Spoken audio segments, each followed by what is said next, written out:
एक बार फिर से आपका स्वागत है आपके अपने YouTube चैनल हक आपका। तो फ्रेंड, जैसा कि आप सब जानते हैं, आपकी यूपी टेट 2026 के लिए प्रैक्टिस सेट की सीरीज आपकी जारी है। और अगर आप फर्स्ट टाइम चैनल पर आए हैं तो चैनल सब्सक्राइब जरूर करें, या आपने अभी तक चैनल सब्सक्राइब नहीं किया है तो चैनल सब्सक्राइब करेंगे।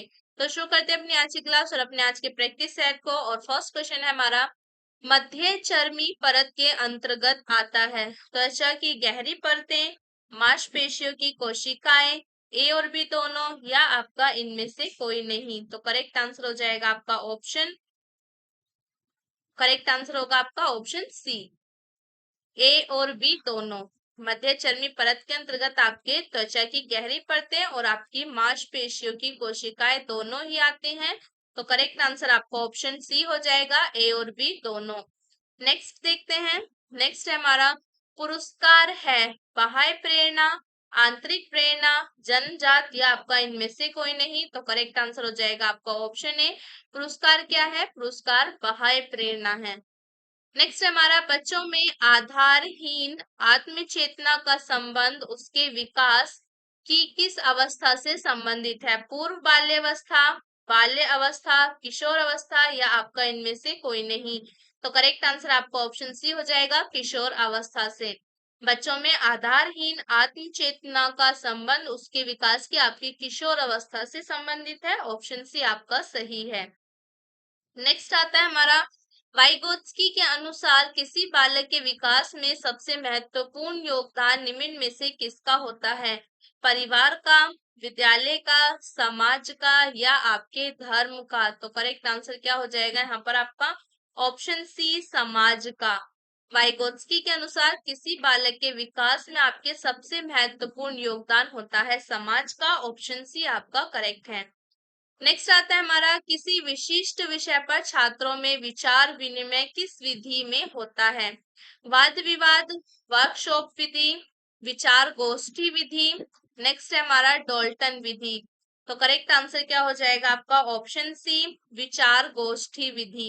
विचार गोष्ठी विधि विषय पर छात्रों में विचार विनिमय होता है। तो ऑप्शन सी आपका करेक्ट है। नेक्स्ट आता है हमारा, प्रेरणा होती है सकारात्मक, नेक्स्ट आपका नकारात्मक, या आपका ए और बी दोनों, या आपका कोई नहीं। तो करेक्ट आंसर हो जाएगा आपका ऑप्शन सी, ए और बी दोनों। प्रेरणा आपके सकारात्मक और नकारात्मक दोनों ही हो सकती हैं। तो ऑप्शन सी आपका करेक्ट है, ए और बी दोनों। नेक्स्ट आता है हमारा, बालक की कमजोरी के क्षेत्रों का पता लगाने के लिए प्रयोग किया जाता है, आपके प्रामीकृत परीक्षण, उपचारात्मक परीक्षण, निबंधात्मक परीक्षण, निदानात्मक परीक्षण। तो करेक्ट आंसर हो जाएगा आपका ऑप्शन डी, निदानात्मक परीक्षण। बालक की कमजोरी के क्षेत्रों का पता लगाने के लिए आपके निदानात्मक परीक्षण का प्रयोग किया जाता है। नेक्स्ट आता है हमारा, सीखने की प्रभावी विधि है स्वयं करके, निरीक्षण द्वारा, नेक्स्ट आपका परीक्षण द्वारा, या आपका उक्त सभी। तो करेक्ट आंसर हो जाएगा आपका ऑप्शन डी, उक्त सभी। सीखने की प्रभावी विधि आपके स्वयं करके, निरीक्षण द्वारा और परीक्षण द्वारा, तीनों ही आपके सीखने की प्रभावी विधि हैं। तो ऑप्शन डी यहाँ पर आपका करेक्ट हो जाएगा, उक्त सभी। नेक्स्ट देखते हैं। नेक्स्ट क्या है हमारा, परामर्श का उद्देश्य है बच्चों को समझाना, बच्चों की कमियों के कारण का पता करना, बच्चों को समायोजन में सहायता प्रदान करना, या आपका उपयुक्त सभी। तो करेक्ट आंसर हो जाएगा आपका ऑप्शन डी, उपयुक्त सभी। परामर्श का उद्देश्य क्या है आपका, तो ऑप्शन डी आपका करेक्ट है। परामर्श का उद्देश्य आपके बच्चे को समझाना, बच्चों की कमियों का कारण पता करना, बच्चों को समायोजन में सहायता प्रदान कराना, आपके तीनों ही हैं। तो ऑप्शन डी आपका करेक्ट है। नेक्स्ट आता है हमारा, प्रतिभाशाली बालक की इंद्रियां होती हैं सामान्य, तीव्र, उदातीकरण, या आपका इनमें से कोई नहीं। तो करेक्ट आंसर हो जाएगा आपका ऑप्शन बी, तीव्र। प्रतिभाशाली बालक की इंद्रियां आपके तीव्र होती हैं। ऑप्शन बी आपका करेक्ट है। नेक्स्ट आता है हमारा, एक बच्चा प्राय अपने सहपाठियों के साथ झगड़ता है, आप क्या करेंगे, आप बच्चे को सजा देंगे, आप बच्चे को विद्यालय से निकाल देंगे, आप कारण पता लगाने का प्रयास करेंगे तथा उसे परामर्श देंगे, या आप उसके माता पिता से शिकायत करेंगे। तो करेक्ट आंसर क्या हो जाएगा यहाँ पर आपका, ऑप्शन सी, आप कारण पता लगाने का प्रयास करेंगे और उसे परामर्श देंगे। एक बच्चा प्राय अपने सहपाठियों के साथ झगड़ता है तो आप उसके झगड़े का कारण पता लगाने का प्रयास करेंगे और उसे परामर्श देंगे। नेक्स्ट आता है हमारा, शिक्षण से अधिगम पर बल देने वाला परिवर्तन हो सकता है। परीक्षा परिणामों पर केंद्रित होकर, बाल केंद्रित शिक्षा पद्धति अपनाकर, रटने को प्रोत्साहित करके या आपके अग्र शिक्षण की तकनीक अपनाकर। तो करेक्ट आंसर क्या हो जाएगा यहाँ पर आपका? ऑप्शन बी, बाल केंद्रित शिक्षा पद्धति अपनाकर। शिक्षण से आपके अधिगम पर बल देने वाला परिवर्तन बाल केंद्रित शिक्षा पद्धति अपनाकर आपका हो सकता है। नेक्स्ट आता है हमारा, कुंठा की दशा में बालक बन जाता है आक्रमणकारी, एकांतवासी, रोगी या आपका ये सभी। तो करेक्ट आंसर क्या हो जाएगा आपका? ऑप्शन डी, ये सभी। कुंठा की दशा में बालक आपका आक्रमणकारी, एकांतवासी, रोगी, आपके तीनों ही बन सकता है। तो ऑप्शन डी आपका करेक्ट है। नेक्स्ट आता है हमारा, वर्तमान में मनोविज्ञान किसका अध्ययन करता है? आत्मा का, मन का, चेतना का या आपके व्यवहार का? तो करेक्ट आंसर आपका ऑप्शन डी हो जाएगा। वर्तमान में मनोविज्ञान आपके व्यवहार का अध्ययन करता है। ऑप्शन डी आपका करेक्ट है। नेक्स्ट आता है हमारा, निम्न में से कौन शिक्षा मनोविज्ञान का मुख्य विषय क्षेत्र नहीं है? वृद्धि तथा विकास, अधिगम, व्यक्तित्व, मापन तथा मूल्यांकन। तो करेक्ट आंसर आपका ऑप्शन डी हो जाएगा, मापन तथा मूल्यांकन। कौन सा आपके शिक्षा मनोविज्ञान का मुख्य विषय क्षेत्र नहीं है? वो आपका मापन तथा मूल्यांकन है। ऑप्शन डी यहाँ पर आपका करेक्ट हो जाएगा। नेक्स्ट देखते हैं, नेक्स्ट क्या है हमारा, जन्म से मृत्यु तक चलने वाली प्रक्रिया है वृद्धि, विकास, ए और बी दोनों या आपका इनमें से कोई नहीं? तो करेक्ट आंसर हो जाएगा आपका ऑप्शन बी, विकास। जन्म से मृत्यु तक चलने वाली प्रक्रिया है आपकी विकास। ऑप्शन बी आपका करेक्ट है। विकास ये आपका जन्म से लेकर मृत्यु तक चलने वाली प्रक्रिया है।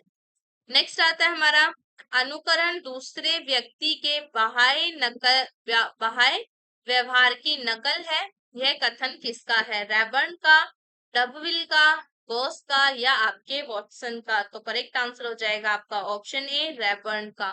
अनुकरण दूसरे व्यक्ति के बाह्य व्यवहार की नकल है, ये कथन आपके रैबर्न का है। ऑप्शन ए यहाँ पर आपका करेक्ट है। नेक्स्ट आता है हमारा, एक अच्छा अध्यापक विद्यार्थियों के मध्य बढ़ावा देता है प्रतियोगिता की भावना को, सहयोग की भावना को, प्रतिद्वंदिता की भावना को या आपके तटस्थता की भावना को? तो करेक्ट आंसर क्या हो जाएगा आपका? ऑप्शन बी, सहयोग की भावना को। एक अच्छा अध्यापक जो है वो विद्यार्थियों के मध्य आपके सहयोग की भावना को बढ़ावा देता है। नेक्स्ट आता है हमारा, आधुनिक शिक्षण की अधिगम प्रक्रिया में शिक्षक की भूमिका है सीखने हेतु एक अच्छे सुलभकर्ता की, बच्चों को गणित, विज्ञान और भाषा सिखाने की, नेक्स्ट हमारा बच्चों को मूल्य आधारित शिक्षा देने की या आपका बच्चों को सभी कुछ पढ़ाने की? तो करेक्ट आंसर क्या हो जाएगा यहाँ पर आपका? ऑप्शन ए करेक्ट होगा, सीखने हेतु एक अच्छे सुलभकर्ता की। आधुनिक शिक्षण अधिगम प्रक्रिया में आपके शिक्षक की भूमिका सीखने हेतु एक अच्छे सुलभकर्ता की है। ऑप्शन ए आपका सही है। नेक्स्ट आता है हमारा, कोहलर निम्न में से किससे संबंधित है? अभिप्रेरणा का सिद्धांत, विकास का सिद्धांत, व्यक्तित्व का सिद्धांत या आपका अधिगम का सिद्धांत? तो करेक्ट आंसर हो जाएगा आपका ऑप्शन डी, अधिगम का सिद्धांत। कोहलर जो है ये आपके अधिगम के सिद्धांत से संबंधित है। ऑप्शन डी आपका करेक्ट है। नेक्स्ट आता है हमारा, एक अध्यापक की दृष्टि में कौन सा कथन सर्वोत्तम है? प्रत्येक बच्चा सीख सकता है, कुछ बच्चे सीख सकते हैं, अधिकतर बच्चे सीख सकते हैं और बहुत कम बच्चे सीख सकते हैं। तो करेक्ट आंसर हो जाएगा आपका ऑप्शन ए, प्रत्येक बच्चा सीख सकता है। एक अध्यापक की दृष्टि में आपके कौन सा कथन सर्वोत्तम होगा? कि प्रत्येक बच्चा सीख सकता है। नेक्स्ट आता है हमारा, बच्चा किस प्रकार सीखता है? पुस्तकें पढ़कर, परिचर्चा द्वारा या आपके प्रश्न पूछकर या आपका कई प्रकार से? तो करेक्ट आंसर हो जाएगा आपका ऑप्शन डी, कई प्रकार से।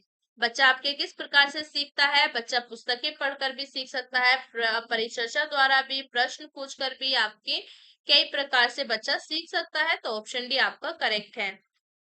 नेक्स्ट आता है हमारा, तत्परता का नियम किसने दिया है? पोवलोव ने, वॉटसन ने, थॉर्नडाइक ने या आपके स्किनर ने? तो करेक्ट आंसर हो जाएगा आपको ऑप्शन सी, थॉर्नडाइक ने।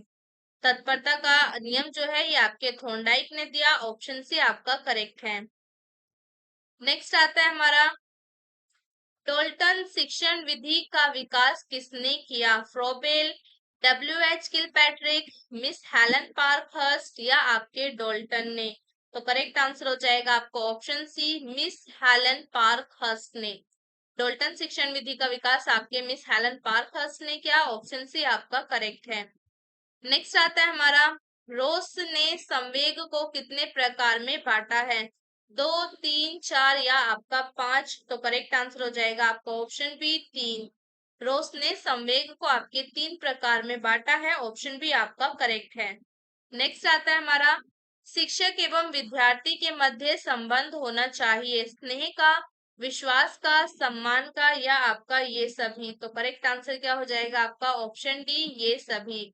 शिक्षक और विद्यार्थी के मध्य आपके स्नेह का, विश्वास का, सम्मान का, तीनों ही आपके संबंध होने चाहिए। तो ऑप्शन डी आपका करेक्ट है। नेक्स्ट आता है हमारा, निम्न में से कौन जन्मजात प्रेरक नहीं है? भूख, प्यास, आदत या आपका नींद? तो करेक्ट आंसर हो जाएगा आपका ऑप्शन सी, आदत।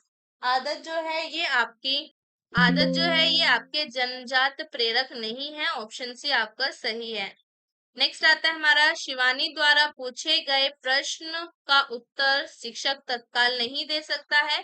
शिक्षक की प्रतिक्रिया क्या होनी चाहिए? शिक्षक द्वारा शिवानी को चुप करा देना चाहिए, शिक्षक द्वारा शिवानी का ध्यान बटा देना चाहिए, शिक्षक को कहना चाहिए मैं नहीं जानता हूँ, शिक्षक द्वारा इस प्रश्न का सही उत्तर बाद में समझकर देना चाहिए। तो करेक्ट आंसर हो जाएगा आपका ऑप्शन डी, शिक्षक द्वारा इस प्रश्न का सही उत्तर बाद में समझकर देना चाहिए। नेक्स्ट आता है हमारा, संतान को पिता से कितने जीन प्राप्त होते हैं? 75%, 50%, 25% या आपके 40%? तो करेक्ट आंसर हो जाएगा आपका ऑप्शन बी, 50%। संतान को पिता से 50% जीन्स प्राप्त होते हैं। ऑप्शन बी आपका सही है। नेक्स्ट आता है हमारा, प्रारंभिक बाल्यकाल में एक दिन में बच्चे को कितने घंटे की नींद आवश्यक होती है? 12 घंटे, 8 घंटे, 10 घंटे या आपके 7 घंटे? तो करेक्ट आंसर क्या हो जाएगा आपका ऑप्शन ए, 12 घंटे। प्रारंभिक बाल्यकाल में एक दिन में बच्चे को 12 घंटे की नींद आवश्यक होती है। ऑप्शन ए आपका करेक्ट है। तो यहाँ पर हमारी आज की क्लास खत्म होती है। आई होप आपको क्लास अच्छी लगी होगी। तो लाइक करना, ज्यादा से ज्यादा शेयर करना और कमेंट कर जरूर बताना कैसी थी आज की क्लास।